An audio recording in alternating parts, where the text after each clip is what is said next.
तो इस पीरियड में हम लोग देखेंगे वैदिक काल की अर्थव्यवस्था। और वैदिक काल की अर्थव्यवस्था में पहले हम लोग प्रारंभ करते हैं अर्ली वैदिक एज का। ओके, यानी पूर्व वैदिक काल की अर्थव्यवस्था। इसके बाद हम लोग उत्तर वैदिक काल का देखेंगे, यानी अर्ली वैदिक एज का पहले हम लोग स्टडी कर लेते हैं। इसके बाद लेटर वैदिक एज का यानी उत्तर वैदिक काल की अर्थव्यवस्था देखते हैं और टू दी पॉइंट देखा जाएगा। और सारे क्वेश्चंस एग्जाम के दृष्टिकोण से बहुत ही इंपॉर्टेंट होंगे। ओके, तो बहुत अच्छे से आप लोग देखिएगा और हम लोग इस क्लास को शुरू करते हैं। तो वैदिक एज और पूरे वैदिक काल का जो टाइम पीरियड है 1500 से 600 ईसा पूर्व का बीच है। ओके, इस काल में 1500 से लेकर के 600 ईसा पूर्व के बीच में यानी 1500 टू 600 बीसी ईसा पूर्व के बीच पूरा वैदिक काल का टाइम पीरियड है। इस काल में हम लोग पहले की क्लास में हम लोग देख चुके हैं पूर्व वैदिक काल 500 वर्षों तक रहेगा, 1500 से 1000 तक। इसके बाद 1000 से 600 ईसा पूर्व तक यानी बीसी तक क्या रहेगा, उत्तर वैदिक काल। तो पहले हम लोग पूर्व वैदिक काल की अर्थव्यवस्था पर डिस्कस करते हैं। ओके, पूर्व वैदिक काल यानी अर्ली वैदिक एज की अर्थव्यवस्था। तो इस काल यानी पूर्व वैदिक काल का जो अर्थव्यवस्था है उस पर हम लोग डिस्कस करेंगे। तो दो चीजें एग्जाम के लिए बहुत ही इंपॉर्टेंट है कि इस काल का जो सबसे महत्वपूर्ण ऑक्यूपेशन था, व्यवसाय था, वह था पशुपालन यानी एनिमल हस्बेंड्री। ओके, तो एनिमल हस्बेंड्री था इस काल में, पूर्व वैदिक काल में। और एग्रीकल्चर यानी कृषि सेकेंडरी था। इस बात को हमेशा ध्यान रखना है। क्यों ऐसा क्यों था? क्योंकि पूर्व वैदिक काल के आर्यों को आयरन के बारे में यानी लोहे के बारे में जानकारी नहीं थी। यानी ऋग्वेद में लोहे का यानी आयरन का उल्लेख नहीं मिलता है। इसका मतलब यह है कि पूर्व वैदिक काल के लोग लोहे से यानी आयरन से परिचित नहीं थे। इसलिए जो एग्रीकल्चर टूल्स होते हैं, कृषि यंत्र होते हैं या कृषि औजार होते हैं, ओके, उन सभी में लोहे का प्रयोग वो नहीं कर पाते थे। अगर लोहे का इनको जानकारी रही होती तो कृषि व्यवस्था में बहुत तेजी से विकास होता, या आप यूं कह लीजिए कि कृषि क्षेत्र में काफी विकास होता। लेकिन इस काल में आयरन यानी लोहा एब्सेंट था, यानी पूर्व वैदिक काल में। इसलिए इस काल का जो मुख्य व्यवसाय था वह एनिमल हस्बेंड्री था, यानी पशुपालन का ध्यान रखना है। तो मुख्य व्यवसाय यहाँ पशुपालन रहेगा। आपसे हमेशा एग्जाम में पूछा जाता है कि पूर्व वैदिक काल में आर्यों का मुख्य व्यवसाय क्या था, तो यहाँ पशुपालन। ओके, इसके बाद एग्रीकल्चर सेकेंडरी था, कृषि सेकेंडरी था। इसलिए कि कृषि सेकेंडरी था क्योंकि कृषि कार्य करने के लिए इनके पास आप कह लीजिए जो एग्रीकल्चर टूल्स होते हैं, कृषि यंत्र होते हैं, वह बड़े कम थे या न के बराबर था। क्यों? क्योंकि आजकल आप लोग देख ही रहे हैं कि टेक्नोलॉजी जो डेवलप हो रही है, आगे बढ़ रही है, या कृषि में तेजी से विकास हो रहा है, उसके पीछे जो लोहे का महत्वपूर्ण आप कह लीजिए कि इम्पोर्टेंट रोल है। क्योंकि सारे एग्रीकल्चर टूल्स हैं लोहे के बनते हैं। ओके, तो इसलिए इस काल में आयरन यानी लोहे का एब्सेंट था। इसलिए पशुपालन आर्यों का, पूर्व वैदिक काल में आर्यों का जो प्रमुख व्यवसाय पशुपालन था और कृषि यानी एग्रीकल्चर सेकेंडरी था। ओके, अब आ जाइए, इस काल में पशुपालन था। तो पशुपालन में सबसे महत्वपूर्ण जो पशु थे उन पर हम लोग डिस्कस कर लेते हैं। यहाँ से एग्जाम में क्वेश्चन आता है। ओके, कि एनिमल पशुपालन, पशु तो बहुत थे, गाय थे, बैल थे, ओके, हार से यानी घोड़े थे, भेड़ थे, बकरी थे, मतलब कि पशुपालन पशु तो बहुत थे। लेकिन इन पशुओं में महत्वपूर्ण स्थान किन पशुओं का था उस पर हम लोग डिस्कस करते हैं, जिनका जो कि आपके एग्जाम के दृष्टिकोण से भी बहुत इंपॉर्टेंट है। तो सबसे महत्वपूर्ण जो एनिमल था गाय, गाय से तात्पर्य है काऊ। ओके, काऊ जो था सबसे मूल्यवान पशु माना जाता था या एनिमल था। ओके, विनिमय के रूप में भी गाय का प्रयोग किया जाता था या काऊ का प्रयोग किया जाता था। तो सबसे मूल्यवान जो एनिमल था, पशु था, वह था काऊ, गाय। गाय को अगन्या कहा गया है, ध्यान रखना है। काऊ को अगन्या कहा गया है। बार बार आपसे एग्जाम में पूछा जाता है कि गाय को अगन्या कहा गया। अगन्या का अर्थ होता है जिसे मारा न जा सके। ओके, यानी गाय की सुरक्षा की बात कही गई है और गाय मूल्यवान पशु के रूप में थी और इसे पवित्र यानी होली एनिमल के रूप में भी देखा जाता था या माना जाता था। इसीलिए वैदिक काल से ही गाय का जो महत्व समाज में आया वह आज भी हिंदू धर्म में बना हुआ है और गाय को एक पवित्र पशु के रूप में माना जाता है। इसीलिए हिंदू धर्म में यह कहा जाता है कि काऊ यानी गाय हमारी माता है। ओके, तो इनका महत्व वैदिक काल से दिखाई पड़ता है और महत्व सबसे पहले अगर कहीं मिलता है तो वह ऋग वेद में मिलता है। इस बात को आप लोग जानते रहिएगा, एग्जाम के दृष्टिकोण से बहुत ही इंपॉर्टेंट है कि गाय को काऊ को किस नाम से भी पुकारा जाता था, अघन्या। ओके, अघन्या यानी जिसे मारा न जा सके। और ये उस समय सबसे मूल्यवान पशु गाय ही थी और जो चोरी होता था, लोग अगर चोरी करते थे उस समय तो गाय की चोरी करते थे। इसलिए करते थे कि सबसे मूल्यवान पशु गाय ही था। ओके, अब दूसरा पशु को देख लेते हैं। पशुपालन में दूसरे पशु का इंपॉर्टेंस ही देख लेते हैं। हार्स था, घोड़ा। ओके, बहुत इंपॉर्टेंट है एग्जाम के दृष्टिकोण से। दूसरा जो महत्वपूर्ण पशु था वह घोड़ा था, क्योंकि आर्यों का जो जीवन था वह लड़ाकू था। आए दिन युद्ध करते रहते थे, एक कबीला दूसरे कबीले से युद्ध करते रहते थे, इसलिए युद्ध में घोड़े का महत्व अधिक होता है। तो दूसरा जो पशु महत्वपूर्ण पशु था वह था घोड़ा आर्यों का। तो यह पशुओं में दो पशु इंपॉर्टेंट है, पशुपालन करते थे और पशुपालन में दो पशु का महत्वपूर्ण स्थान था। अगर प्रथम देखा जाए तो गाय का आपके एग्जाम में पूछा जाता है और दूसरा आर्यों के जीवन में महत्वपूर्ण जो एनिमल था वह था हॉर्स यानी घोड़ा था। ओके, आगे हम लोग बढ़ते हैं। कृषि के, और कृषि क्या था, सेकेंडरी था। ध्यान रखना है, कृषि पूर्व वैदिक काल में सेकेंडरी ऑक्युपेशन था आर्यों का, यानी दूसरा व्यवसाय था। और ऋग्वेद के चौथे मंडल में एग्जाम में कई बार पूछा गया है, हमेशा ध्यान रखना है। ऋग्वेद के फोर्थ मंडल में कृषि के बारे में सर्वप्रथम जानकारी मिलती है। ओके, और कृषि से संबंधित निम्नलिखित शब्दों का उल्लेख भी मिलता है। यानी ऋग्वेद के चौथे मंडल में एग्रीकल्चर से संबंधित शब्दों का और कृषि कार्य से संबंधित जानकारी हमें मिलती है। तो क्या मिलता है, शब्दों में क्या मिला है, उर्वरा शब्द मिला है। उर्वरा संस्कृत शब्द है। उर्वरा से तात्पर्य होता है उपजाऊ भूमि। ओके, इंपॉर्टेंट है, एग्जाम में कई बार पूछा गया है। उपजाऊ भूमि यानी फर्टाइल लैंड। ओके, इसके बाद लांगल, लांगल हल को कहा जाता है। अगला शब्द है टर्मिनोलॉजी है कीवास। कीवास मींस हलवाहा यानी खेत की जुताई करने वाला। ओके, इसके बाद अगला है टर्मिनोलॉजी वृक। वृक से तात्पर्य है बैल, बैल से तात्पर्य है ऑक्स। ओके, इसके बाद सीता शब्द बहुत इंपॉर्टेंट है, यूपीपीसीएस और यूपीएससी के एग्जाम के लिए बहुत ही इंपॉर्टेंट है। Other civil services, other exam के लिए भी, अदर स्टेट सिविल सर्विसेज कर लीजिए, अदर एग्जाम के लिए कर लीजिए, असिस्टेंट प्रोफेसर, जितने भी एग्जाम है सब में यह पूछा जाता है सीता शब्द से तात्पर्य क्या है।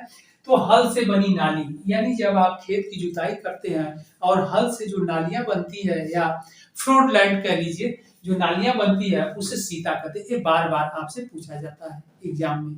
ओके, और सीता शब्द से स्टूडेंट यह निष्कर्ष निकाल लेते हैं कि सीता से तात्पर्य रामायण की जो सीता और राम, श्री रामचंद्र जी नायक और नायिका के रूप में है।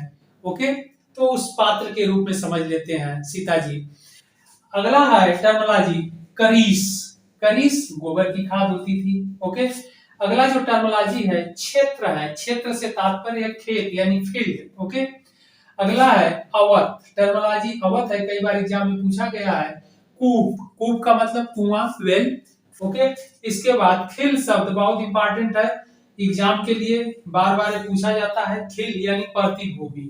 ओके, प्रतिभूमि यानी अनफर्टाइल लैंड, जो उर्वरा भूमि नहीं होती थी। ओके, अनुर्वरा होती थी, उसे खिल अथवा प्रतिभूमि कहते थे अथवा बंजर कहते थे। ओके, तो यह टर्मिनोलॉजी हमें ऋग्वेद के चौथे मंडल में मिलती है, बहुत इंपॉर्टेंट है। इन टर्मिनोलॉजियों में दो बहुत इंपॉर्टेंट है, एक है सीता और एक खिलवा है। ओके, बहुत अच्छे से जानते रहिएगा। क्षेत्र भी कई बार एग्जाम में पूछा गया है, मैच करने में भी ये पूछा जाता है। क्षेत्र मतलब फील्ड से तात्पर्य, खेत से तात्पर्य।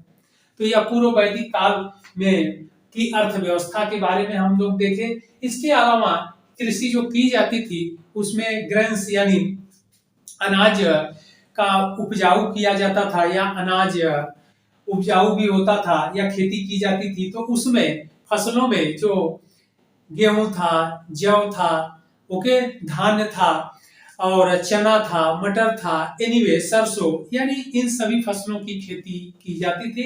लेकिन इन अनाजों में जो ग्रेन्स थे उसमें सबसे इंपॉर्टेंट क्या है जो आपसे एग्जाम में पूछा जाता है, उसको हम लोग देख लेते हैं। तो उसमें सबसे इंपॉर्टेंट जौ है। जौ को संस्कृत में यव कहते हैं, तो ऋग्वेद में यव शब्द मिलता है। ओके, तो जौ इंपॉर्टेंट है। इसके बाद व्रीहि है। व्रीहि का मतलब होता है धान।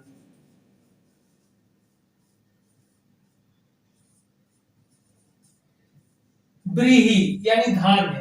धान से तात्पर्य पेड़ी।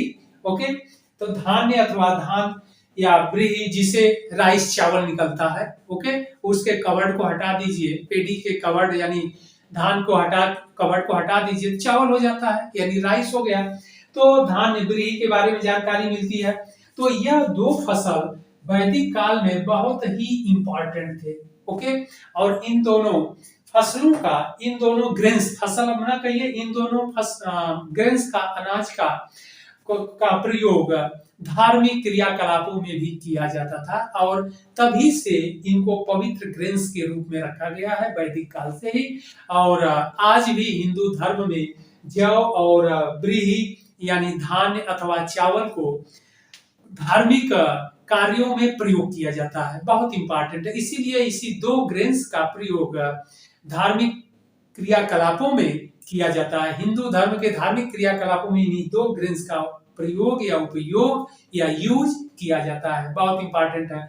और चावल का जो प्रयोग किया जाता है, जो चावल का प्रयोग किया जाता है उसे अक्षत भी कहा जाता है, उसे अक्षत के रूप में प्रयोग किया जाता है। और यह कई बार उल्लेख एग्जाम में भी पूछा गया है कि अक्षत क्या होता था, तो चावल होता था। आज भी धार्मिक, हिंदू धर्म के धार्मिक क्रियाकलापों में, ओके, यानी वर्शिप, पूजा पाठ और मैरिज, जो भी आप कह लीजिए कार्यों में इसका प्रयोग, अक्षत का प्रयोग यानी चावल का प्रयोग किया जाता है और जौ का प्रयोग किया जाता है। ओके, और इस काल में पणी भी होते थे, व्यापारी। पणी व्यापारियों को पणी कहते थे, यह भी टर्मिनोलॉजी बहुत इंपॉर्टेंट है। पणी यानी व्यापारी होते थे, और यह वस्तुओं को, जो सरप्लस उत्पादन होता था, तो उन वस्तुओं को एक स्थान से दूसरे स्थान पर ले जा करके उनका सेल करते थे यानी बिक्री करते थे। आप कह लीजिए कि यह पणी जो होते थे, इनका कार्य ही था वस्तुओं का क्रय विक्रय करना। इस रूप में दिमाग बैठा लीजिए, क्योंकि कई बार एग्जाम में पूछा गया है कि पणी टर्मिनोलॉजी या शब्द या वर्ड किसके लिए प्रयोग किया गया है, आया है, तो व्यापारियों के लिए। तो इस तरह से यह इंपॉर्टेंट अर्थव्यवस्था हम लोग देखे हैं। तो पूर्व वैदिक काल की अर्थव्यवस्था, इसमें इंपॉर्टेंट सारे पॉइंट पर हम लोग डिस्कस किए हैं। यहाँ पर एक शब्द और हम लोग डिस्कस कर लेते हैं जो आपके एग्जाम में बार बार पूछे जाते हैं, निष्क शब्द। ओके, निष्क शब्द का प्रयोग पूर्व वैदिक काल में मिलता है। तो निष्क शब्द क्या होता था, तो इसे सोने के आभूषण के रूप में यानी गोल्ड ऑर्नामेंट के रूप में किया जाता था, यानी निष्क का प्रयोग सोने के या स्वर्ण आभूषण के रूप में किया जाता था। ओके, या गोल्ड या सोने के सेंस में किया जाता था। आपके ऑप्शन में जो भी आंसर लिखा रहेगा, गोल्ड के रूप में यानी स्वर्ण के रूप में अथवा सोने के आभूषण के रूप में। कई बार एग्जाम में पूछा गया है कि नेकलेस, गले के हार के रूप में। तो जो भी आपके आंसर में ऑप्शन में रहेगा आंसर, उसको आप टिक कर दीजिएगा। ओके, तो यह इंपॉर्टेंट है। निष्क का प्रयोग, पड़ी का प्रयोग, अक्षत का प्रयोग एग्जाम में क्वेश्चन बनते हैं। और दो फसल जो सबसे आप कह लीजिए पवित्र माना जाता था वह जौ था और धान्य था। और सबसे इंपॉर्टेंट बात यह है कि पूर्व वैदिक काल में जो आर्यों का मुख्य व्यवसाय था यानी मेन ऑक्यूपेशन था वह एनिमल हस्बेंड्री था यानी पशुपालन था। इसके बाद सेकेंडरी जो था एग्रीकल्चर था, कृषि था। ओके, तो यह मुख्य पॉइंट सारे हम लोग डिस्कस कर लिए। आप लोग अच्छे से इसको नोट कर लीजिएगा। अब हम लोग आते हैं उत्तर वैदिक काल की अर्थव्यवस्था। तो लेटर वैदिक एज का आर्थिक स्थिति यानी अर्थव्यवस्था क्या थी, उस पर हम लोग डिस्कस कर लेते हैं। तो उत्तर वैदिक का जो काल है उसको हम लोग देख लेते हैं 1000 यानी 1000 से 600 ईसा पूर्व इसका कार्यकाल है। ओके, और यह टोटल 1500 से 600 ईसा पूर्व पूरे वैदिक पीरियड का यानी वैदिक काल का कार्यकाल है। ओके, तो अब हम लोग उत्तर वैदिक काल की अर्थव्यवस्था पर डिस्कस करते हैं। तो उत्तर वैदिक काल की अर्थव्यवस्था टू दी पॉइंट। ओके, और सारे क्वेश्चन जो एग्जाम में पूछे जाते हैं उस पर भी हम लोग डिस्कस करते हुए चलते हैं। तो पहला पॉइंट है कि उत्तर वैदिक काल का जो मेन ऑक्यूपेशन हो गया, व्यवसाय हो गया एग्रीकल्चर। ओके, कृषि हो गया। अब आप कहेंगे कृषि क्यों हो गया? क्योंकि पूर्व वैदिक काल में मतलब अर्ली वैदिक एज में हम लोगों ने डिस्कस किया कि आर्यों का मुख्य यानी मेन ऑक्यूपेशन था, मुख्य व्यवसाय था एनिमल हस्बेंड्री यानी पशुपालन था। तो उत्तर वैदिक काल में क्यों कृषि हो गया? इसलिए हो गया कि लेटर वैदिक एज यानी उत्तर वैदिक काल में आर्यों को डिस्कवर्ड ऑफ आयरन यानी लोहे की खोज हो चुकी, लोहे के बारे में इनको जानकारी हो गया, इसीलिए जो लोहे का यानी आयरन टूल्स बनाने लगे। जो कृषि यंत्र होते थे, एग्रीकल्चर जो टूल्स होते थे वह लोहे के बनने लगे। क्यों? क्योंकि लोहे के बारे में नई जानकारी हो गई। 1000 ईसा पूर्व के आसपास अतनजी खेड़ा नामक स्थान से लोहे के साक्ष्य मिलने के प्रमाण मिलते हैं। तो 1000 ईसा पूर्व में यानी आर्यों को 1000 ईसा पूर्व में लोहे का ज्ञान हो गया, इसलिए उत्तर वैदिक काल के आर्य लोहे का जो टूल्स था यानी आप कह लीजिए आयरन एग्रीकल्चर टूल्स जो था वह लोहे के प्रयोग करने लगे। ओके, तो कृषि में अब लोहे के बने यंत्रों का उपयोग करने लगे, इसलिए कृषि में तेजी से विकास हो गया। और कृषि अब जो सेकेंडरी था पूर्व वैदिक काल में वह उत्तर वैदिक काल में वह पहले स्थान पर आ गया यानी मेन ऑक्यूपेशन एग्रीकल्चर हो गया। ओके, उत्तर वैदिक काल में लोहे के बारे में जानकारी होने से तमाम आयरन टूल्स बनने लगे यानी लोहे के औजार बनने लगे, हथियार भी कह सकते हैं लेकिन औजार ही कहिए, टूल्स। तो एक्स यानी कुल्हाड़ी बनने लगी और कृषि यंत्र, कृषि कार्यों में प्रयोग किए जाने वाले जो टूल्स थे औजार बनने लगे, हसिया से लेकर के हो यानी कुदाल, फावड़ा, ओके, लोहे के हल बनने लगे। तो इन सब का प्रयोग कृषि कार्यों में होने लगा, इसलिए जो खेत थे, फील्ड थे, उनकी अच्छी तरह से जुताई होने लगी। इस प्रकार जो कृषि का उत्पादन था वह तेजी से सरप्लस हो गया यानी तेजी से वह बढ़ गया। ओके, इस बात को ध्यान रखना है। और फिर जो फॉरेस्ट थे, जंगल थे, उनकी तेजी से जो लोहे की कुल्हाड़ी थी उससे जंगलों की तेजी से कटाई हुई और फिर उन जंगलों की जब कटाई की गई तो वह फील्ड के रूप में उन जमीन का उपयोग या ग्राउंड का उपयोग किया जाने लगा यानी कृषि कार्य के लिए, यानी वह खेत बन गए, क्षेत्र बन गए। ओके, इस प्रकार कृषि कार्य का तेजी से विस्तार हुआ या विकास हुआ। तो इस प्रकार प्रमुख व्यवसाय कृषि हो गया। अब जो पशुपालन था वह सेकेंडरी हो गया, द्वितीय स्थान पर हो गया, यह आपसे एग्जाम में पूछा जाता है। अब पशुपालन जो है दूसरे स्थान पर चला गया और पशुपालन में इस काल में भी आर्यों के जीवन में पशुपालन में दो पशुओं का महत्वपूर्ण स्थान था, एक काऊ यानी गाय और दूसरा हॉर्स। तो गाय और हॉर्स, काऊ और घोड़े का यानी गाय और घोड़े का महत्वपूर्ण स्थान था। इस काल में भी गाय को अगन्या ही कहा जाता था और अगन्या से तात्पर्य है जिसे मारा न जा सके, और इसे पवित्र पशु के रूप में भी देखा जाता था। इस काल में भी, उत्तर वैदिक काल में भी गाय का जो प्रयोग था वह विनिमय के रूप में यानी क्रय विक्रय के रूप में किया जाता था और मूल्यवान वस्तु के रूप में भी इस गाय का प्रयोग किया जाता था। इसके बाद घोड़े का स्थान था। क्यों? क्योंकि आर्यों के जीवन में गाय के पश्चात पशुओं में घोड़े का महत्व था क्योंकि आए दिन वह युद्ध किया करते थे। ओके, तो यह इंपॉर्टेंट हो गया। इसके बाद कृषि का विस्तार हुआ तो काठक संहिता, कई बार एग्जाम में पूछा गया है, काठक संहिता में 24 ऑक्स यानी 24 बैलों से खेत की जुताई करने का एविडेंस मिलता है यानी साक्ष्य मिलता है। ओके, यानी 24 बैल का तात्पर्य है 12 जोड़ी बैलों से खेत की जुताई की जाती थी। इसका मतलब यह है कि जो जंगल थे उनकी तेजी से कटाई की गई और उन क्षेत्र का यानी उन लैंड का जो यूज है यानी प्रयोग है वह कृषि कार्य के लिए किया जाने लगा। ओके, अगले पॉइंट पर चलते हैं हम लोग। अथर्ववेद है जो उत्तर वैदिक काल में लिखा गया। इस अथर्ववेद में 2 मौसमी फसलों का उल्लेख मिलता है। 2 मौसमी फसल मतलब रबी और खरीफ की फसल बोए जाने का उल्लेख मिलता है। यह आपसे एग्जाम में पूछा जाता है, इंपॉर्टेंट है। ओके, और उत्तर वैदिक काल में फसलों की सिंचाई के लिए नहर और कुएं का प्रयोग किया जाता था और इसका उल्लेख भी मिलता है और इसका उल्लेख अथर्ववेद में मिलता है। अथर्ववेद में फसलों की सिंचाई करने की व्यवस्था का प्रमाण मिलता है और यह बताया गया है कि जो फसलों की सिंचाई की जाती थी वह कैनाल यानी नहरों के द्वारा और कुओं के द्वारा। इस नहरों के द्वारा और कुओं के द्वारा सिंचाई करने का जो उल्लेख उत्तर वैदिक काल में मिलता है, अथर्ववेद में मिलता है। यह कई बार एग्जाम में पूछा गया है, आप लोग इसको ध्यान रखिएगा। इसके बाद आगे बढ़ते हम लोग कि उत्तर वैदिक काल में भी अथर्ववेद में कृषि कार्य से संबंधित शब्दावली का उल्लेख मिलता है। ओके, हमेशा आप लोग ध्यान रखिएगा कि कृषि कार्य से संबंधित जो वर्ड है उत्तर वैदिक काल में लेटर वैदिक एज में मिलता है और यह फर्स्ट जो शब्द है कर्षण।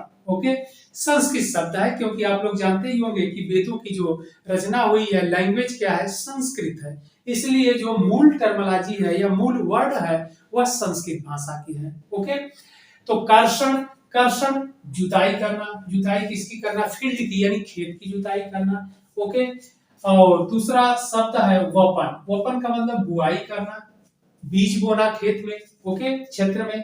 इसके बाद आता है लूलन, लूलन का मतलब कटाई करना यानी हार्वेस्टिंग, फसल तैयार हो जाती है तो उसकी कटाई किया जाता है, उसके लिए लूलन शब्द का प्रयोग किया गया है। ओके, अगला है टर्मिनोलॉजी या शब्द है मृडन, मृडन का तात्पर्य है मड़ाई करना, यानी फसलों की जब हार्वेस्टिंग कटाई हो जाती है इसके बाद थ्रेशरिंग होती है, थ्रेशरिंग का मतलब मृडन यानी मड़ाई करना, यानी अनाज को चैप यानी भूसे से अलग कर लेना। ओके, जैसे व्हीट है, गेहूं है, उसकी कटाई कर ली जाती है तो थ्रेशरिंग होता है। तो थ्रेशरिंग में क्या होता है, ग्रेन्स अनाज अलग हो जाते हैं, चैप यानी भूसे उसके अलग हो जाते हैं।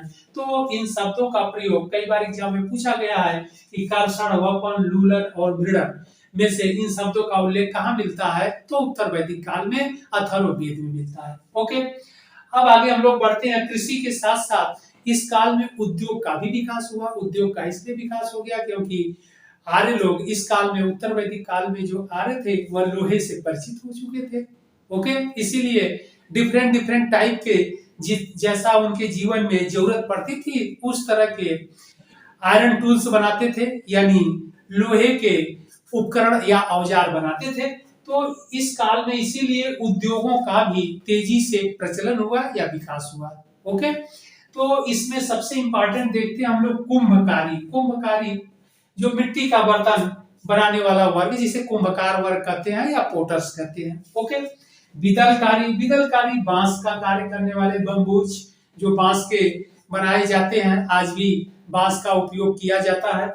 और इसके बाद रज्जुकारी यानी रस्सी बनाने वाला वर्ग।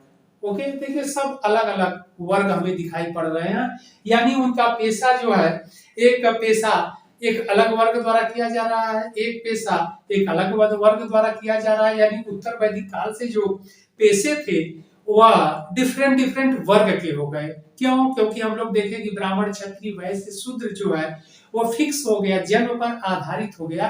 तो उत्तर वैदिक काल में जो पेशा था अब वह लगभग वंशानुगत हो गया, वह लगभग नहीं वंशानुगत हो ही गया। जो जिस क्लास में, जिस वर्ग में, जिस पेशेवर जाति में जन्म होता था उसी वर्ग, उसी जाति के ऑक्युपेशन को एडॉप्ट करता था, यानी पेशे को अपनाता था। ओके, तो रज्जुकारी रस्सी बनाने वाला वर्ग, तंतुवाय सूती वस्त्र बनाने वाला वर्ग, वीवर्स जुलाहे वर्ग इत्यादि कह लीजिए। कैवर्त से तात्पर्य मछुआरा वर्ग। ओके, फिशिंग पॉप, तो कैवर्त मछुआरा वर्ग। इसके बाद हिरण्यकारी, हिरण्यकारी से तात्पर्य है स्वर्णकार वर्ग, यानी सोने के कार्य करने वाले वर्ग को हिरण्यकारी कहा जाता था, बहुत इंपॉर्टेंट है, एग्जाम में यह कई बार पूछा गया है, तो बहुत इंपॉर्टेंट है, इसको आप लोगों को ध्यान रखना है। तो इस काल में यानी उत्तर वैदिक काल की जो अर्थव्यवस्था थी वह पूर्व वैदिक काल की अपेक्षा काफी डेवलप हो गई और उत्तर वैदिक काल की आर्थिक स्थिति भी सुदृढ़ हो गई, आर्यों की स्ट्रांग हो गई, क्योंकि इस काल में लोहे के औजार का प्रयोग आर्य करने लगे। ओके, इसलिए इस काल में कृषि के साथ साथ उद्योग धंधों का भी तेजी से विकास हुआ। ओके, जिसका कारण था कि 600 ईसा पूर्व तक आते आते नगरों का विकास हो गया, और नगर ही नहीं, आप कह लीजिए महानगरों का, जिसे उस समय के टर्मोलॉजी में जैन और बौद्ध ग्रंथों में जिसे कहा गया है महाजनपद। ओके, जनपद नहीं, महाजनपद, जिसे आज महानगर कहा जाता है। ओके, नगरों से विकसित होकर के, यानी जनपद नगर बन गए विकसित होकर के, और महानगर, और उनका आर्थिक जनसंख्या पॉपुलेशन तो है ही है, जो आजकल माना गया है कम से कम 10 लाख पॉपुलेशन होना चाहिए, लेकिन इंडस्ट्रियल एरिया भी होनी चाहिए, औद्योगिक क्षेत्र का भी विकास वहां होना चाहिए, इसलिए महानगर माना जाएगा। तो उस समय भी 600 ईसा पूर्व तक आते आते महाजनपद का ओरिजिन हो गया, उदय हो गया, और महाजनपद के विकास के लिए जो सबसे महत्वपूर्ण भूमिका निभाया वह है लोहा, आयरन। ओके, जो आपके एग्जाम के लिए बहुत ही इंपॉर्टेंट है, क्योंकि नगरों के विकास में सबसे महत्वपूर्ण भूमिका आयरन की रही है। क्यों? क्योंकि आयरन के द्वारा कृषि कार्य में विकास हुआ, जंगलों की कटाई हुई, रास्ते बने, आवागमन सुलभ हुआ। ओके, उद्योग धंधों का विकास हुआ, सभी में जो लोहे के उपकरण थे उनका प्रयोग आर्यों द्वारा तेजी से किया गया, और फिर उत्तर वैदिक काल में अर्थव्यवस्था सुदृढ़ हो गई। तो यह था उत्तर वैदिक काल की अर्थव्यवस्था, पूर्व वैदिक काल की अर्थव्यवस्था हम लोग देख ही लिए। इस प्रकार टोटल वैदिक काल की अर्थव्यवस्था, ओके, हम लोग देख लिए। तो यह था कंप्लीट, आप लोग पीछे का सब वैदिक काल से संबंधित जितने टॉपिक हम लोग देखें अच्छे से देख लीजिएगा। ओके, फिर अगला टॉपिक में हम लोग बढ़ते हैं।